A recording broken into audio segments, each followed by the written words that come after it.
High, কি অবস্থা সবার? আশা করি সবাই অনেক ভালো আছেন। তো আজকে আমি নিয়ে এসেছি একটি অন্যরকম ভিডিও। আজকে সকালে আমি একটু ক্যাম্পাসের দিকে গিয়েছিলাম কিছু একাডেমিকের কাজে। তো একাডেমিক ভবনের ভিতর ঢুকতেই আমার কাজগুলো শেষ করার পরে আমরা একটু বসে আড্ডা দিচ্ছিলাম বন্ধুরা। দেন আমার চোখে পড়লো কিছু সুন্দর গাছ। আপনারা এটাকে চেনেন কিনা সবাই বলতে পারি না, কিন্তু আমাদের আশেপাশে এই গাছগুলো অনেকবারই আমরা দেখেছি, অনেকে দেখে থাকবো হয়তো। দেখতেই দেখা যাচ্ছে যে অনেকটা পয়সার মতো দেখতে বা কয়েনের মতো দেখতে গাছগুলো। তো এই গাছটার নাম হচ্ছে কয়েন প্লান্ট বা পয়সা পাতা গাছ। তো গাছের শিকড়গুলো দেখুন, গাছটা রানার টাইপের হয়ে এটা বৃদ্ধি পায়, জায়গায় জায়গায় শিকড় মাটির সাথে সমান্তরালে রানার হয়ে এগুলো বংশবৃদ্ধি করে। তো এটা হচ্ছে কয়েন পাতা বা পয়সা পাতা গাছ। তো এর আগেও আমি আমার সিনিয়রদের রুমে গিয়ে দেখেছি যে তারা পানির ভিতরে এই গাছগুলো রেখে দিয়েছে অ্যান্ড সেগুলো পানির ভিতরেই হচ্ছে। তো জিনিসটা দেখে আমার ভালো লাগলো যে হ্যাঁ, হলের রুম সাজানোর জন্য এটা একটা সুন্দর উপায় হতে পারে, যেহেতু গাছপালা রাখলে এমনিতেও আমাদের বাগানের বলি বা ঘরের সৌন্দর্য একটু বেশি বেড়ে যায়।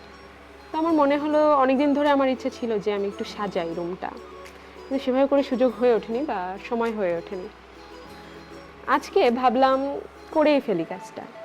তো তার জন্য আমি একটা কাচের পাত্র, এর ভিতরে একটু পানি নিয়ে নিয়েছি এবং এই গাছটা আমি এখন রুম সাজানোর জন্য প্রিপেয়ার করব পাত্রটা।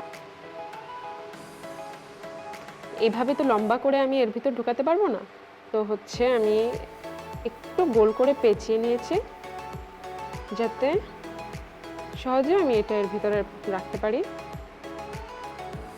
এই যে, তো এটা আলতো হাতে আমরা এখন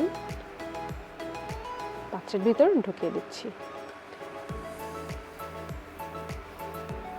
এখন দেখার বিষয় যে আমার গাছগুলো কত সুন্দর হয় বা কেমন থাকে আসলে।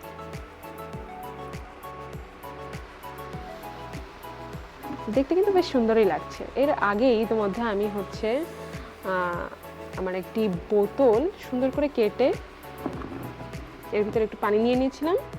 এর ভিতরে আমি ইতিমধ্যে কিছু পাতা রেখে দিয়েছি, যে পাতাগুলো আমি আনার পরে সেটা নেতানো ছিল, বাট যখন আমি পানির ভিতরে রাখলাম কিছুক্ষণের মধ্যেই সেটা কি শক্ত সুন্দর হয়ে গেছে, দেখছেন? একেবারে সতেজ ফ্রেশ হয়ে গেছে। দেন আমি এটা এর ভিতরেই ট্রান্সপ্লান্ট করব, দেখা যাক রেজাল্ট কী আসে। আগে যে পাত্রটাতে গাছগুলো লাগিয়েছিলাম সেখান থেকে আমি একটু ট্রান্সপ্লান্ট করে এই পাত্রতে নেব। তো এই যে হচ্ছে শিকড়ের অবস্থা, এটা ছিল রানার মতো করে সমান্তরালে ছিল, হরাইজন্টালি। দেন আমি এটাকে একটু আমার সুবিধা মতো করে একটু পেঁচিয়ে নিয়েছি গোল করে, যাতে আমি সুন্দর করে পাত্রের ভিতরে এটা ঢোকাতে পারি। তো আমি একটু ট্রান্সপ্লান্টটা করি।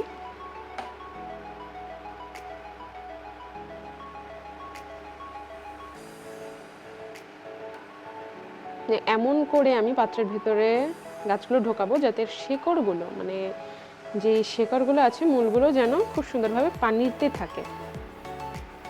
এই গাছগুলো আসলে মাটিতেও হতে পারে, পানিতেও হতে পারে। এই যে গাছের শিকড়টা কিন্তু একেবারেই পানির মধ্যে আছে।